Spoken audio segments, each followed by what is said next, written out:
হজ ভঙ্গের কারণ কি দয়া করে জানাবেন, খুবই দরকারি একটা প্রশ্ন। এমন কিছু আছে কিনা যেটা এগুলো হজ ভেঙে যায়? উত্তর হলো দুইটা জিনিস আছে, যে দুইটা জিনিসের কারণে হজ টোটালি ভেঙে যাবে। নাম্বার এক, স্ত্রী সহবাস এহরামরত অবস্থায় যদি করে তাহলে হজ ভেঙে যাবে।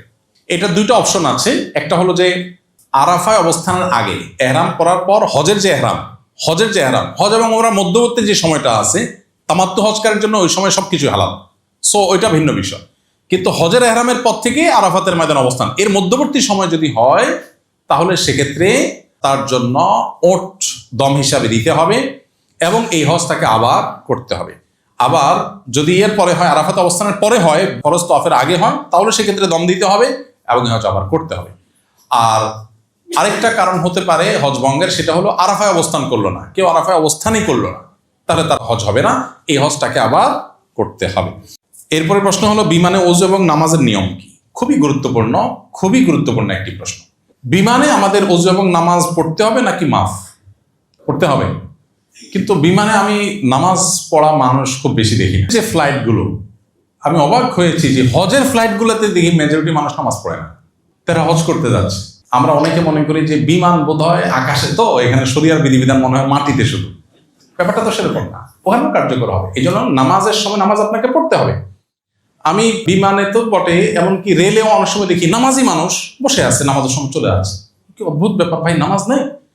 আরে নবী করিম সাল্লাল্লাহু আলাইহি ওয়াসাল্লাম জিহাদের ময়দানে নামাজ পড়েছেন, জীবন মরণ যেখানে, আর আপনি এখানে একটু কষ্ট হবে, একটু হয়তো অসুবিধা হবে, আপনি নামাজ পড়ছেন না। এখন প্রশ্নটা কিভাবে করবেন? বিমানের সাধারণত টয়লেটগুলোতে ওযু করার মতো খুব ভালো ব্যবস্থা থাকে না, এবং বিমানের ক্যাপ্টেনরা বিভিন্ন সময় আমাদেরকে রিকোয়েস্ট করেন ব্যক্তিগতভাবে, ভাই আপনারা মানুষজনকে বলেন যে তারা যেন তায়াম্মুমের মাটি নিয়ে আসে, বিমানের মধ্যে টয়লেটে যেন ওযু করার চেষ্টা না করে, কারণ এখানে নিচে অনেক কেবল টেবল থাকে, ফলে অনেক বেশি পানি টানি পড়ে ফেললে এটা আমাদের সিকিউরিটি ইস্যু তৈরি হতে পারে, এটা তাদের বক্তব্য। আর বাস্তবতাও তাই যে বিমানের মধ্যে ওযু করা সহজ বিষয় না। আমাদের মতো ইয়াং হলে অনেক সতর্কতার সাথে করা সম্ভব।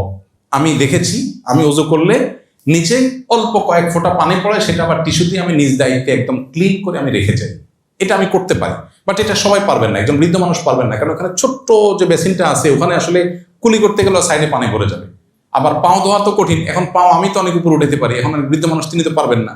আবার অনেক সময় দেখা যায় যে ওখানে ছোট যে কাপ থাকে ওগুলো থেকে নিয়ে আপনার কোমরের উপরে সুন্দর উপরে ধরে পাও ধুইতে পারি আমি, একজন বৃদ্ধ মানুষ করতে গেলে তো পড়ে যাবে, ছোট একটা জায়গা। তো এই জন্য যাদের জন্য ওখানে তায়াম্মুম করার কোনো ওয়ে নাই, তাদের জন্য কয়েকটা অপশন। নাম্বার ওয়ান, ফ্লাই করার 1-2 ঘন্টার মধ্যে নামাজের ওয়াক্ত হবে, তাহলে সেক্ষেত্রে আপনি ওযু করে উঠেন এবং ওযুটা ধরে রাখেন, নামাজটা পড়ে ফেলেন।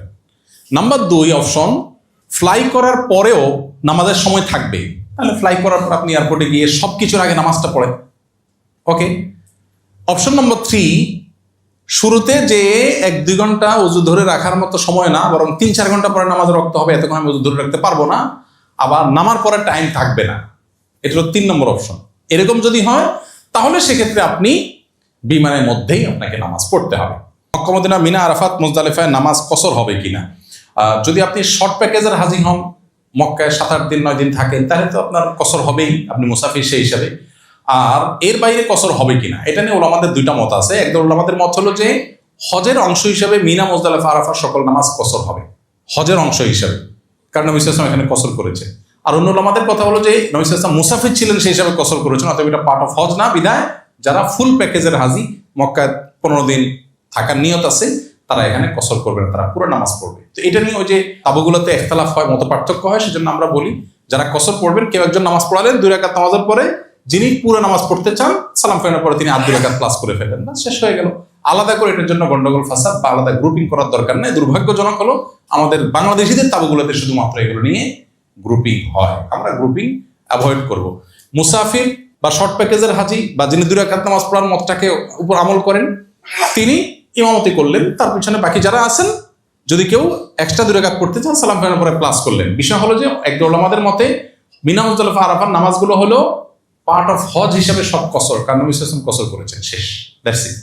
হানাফি ফকিহগণ, ফুকাহে কেরাম এবং অন্য ফকিহের মতে যদি আপনি মুসাফির না হন, 15 দিনের বেশি থাকেন, তাহলে সেক্ষেত্রে আপনি ফুল নামাজ পড়বেন, না হলে আপনি কসর পড়বেন। তো আমি কসর পড়ি, আমি সাধারণত কসর পড়ি। আমি বলি যারা পুরো পড়তে চান তারা পরে 2 রাকাত ক্লাস করে নেন, শেষ। হজের সময় এহরাম বেঁধে মিনায় তাঁবু থেকে বের হয়ে আরাফায় যে গোসল করতে চাইলে এহরাম খুলে ফেলা যাবে কিনা? ভালো একটা মাসালা প্রসঙ্গত আছে। আরাফায় গিয়ে একটু ফ্রেশ হয়ে গোসল করা ভালো, উত্তম, মুস্তাহাব। বিশেষ করে আপনার অনেক ভিড় থাকে, গরম থাকে, ফ্রেশনেসের জন্য দরকার হয়, কিন্তু সেখানে গোসলের ভালো কোনো ব্যবস্থাপনা নাই। শুধু টেপ আছে কিছু, বালতি বা টুকটাক কিছু পাবেন বোতল, এগুলো দিয়ে বসে সবার সামনে গোসল করতে হবে। আলাদা ওয়াশরুমের মধ্যে কোনো কোনো জায়গা ক্ষেত্রে গোসল ব্যবস্থা থাকতে পারে, না থাকলে ওই পাইপ দিয়ে করতে হবে। দুইটা ব্যবস্থাপনা আছে। এখানে খুবই গুরুত্বপূর্ণ একটা বিষয় হলো মা বোনদের জন্য, সেটা হলো মেজরিটি হাজিদেরকে দেখা যায় মহিলারা পর্দার কোনো বালাই নেই। অনেক পুরুষরা আছে, আপনারা প্রস্তুতিমূলক সেশনে দেখছেন, হোটেলে দেখা যাচ্ছে আপনার ওয়াইফ একটা রুমে অন্য মহিলাদের সাথে আছে, আপনি সেখানে হনহন করে ঢুকে যাচ্ছেন, সেখানে অন্যজনের ওয়াইফ আছে। মিনাতে আরাফাতে তাঁবুতে মহিলাদের তাঁবু, আপনার ওয়াইফ আছে, আপনি তাকে দূর থেকে ডাক দেন, ফোন কল দেন না, আপনি ডাইরেক্ট ঢুকে যাচ্ছেন। আমাদের একবার হজের সময় একজন চাচা ছিলেন, চাচার নাম ভুলে গেছি, খুব সবাই চাচার নাম মুখস্থ করে ফেলছে।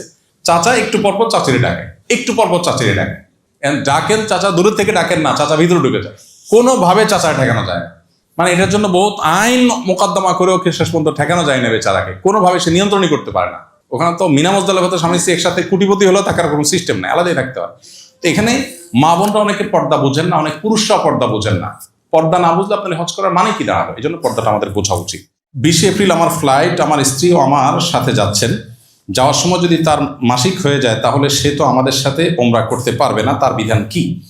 যদি মাসিক হওয়ার কারণে যাওয়ার সময় মাসিক হয়ে যায় তাহলে সেক্ষেত্রে তিনি এহরাম পড়বেন, তালবিয়া পড়বেন, সব কিছু করবেন, শুধুমাত্র একটা কাজ করবেন না, সেটা হলো তওয়াফটা আপনি বাদ রাখবেন। অর্থাৎ হোটেলে যে ঋতুবতী অবস্থায় তিনি হোটেলে বসে খাওয়া দাওয়া করবেন, ঘুমাবেন, রেস্ট করবেন, এহরামরত অবস্থায় আছেন উনি, অতএব এহরামরত অবস্থায় নিষিদ্ধ কোনো কাজ তিনি করবেন না, চুল কাটবেন না, ইত্যাদি ইত্যাদি, সুগন্ধি ব্যবহার করবেন না।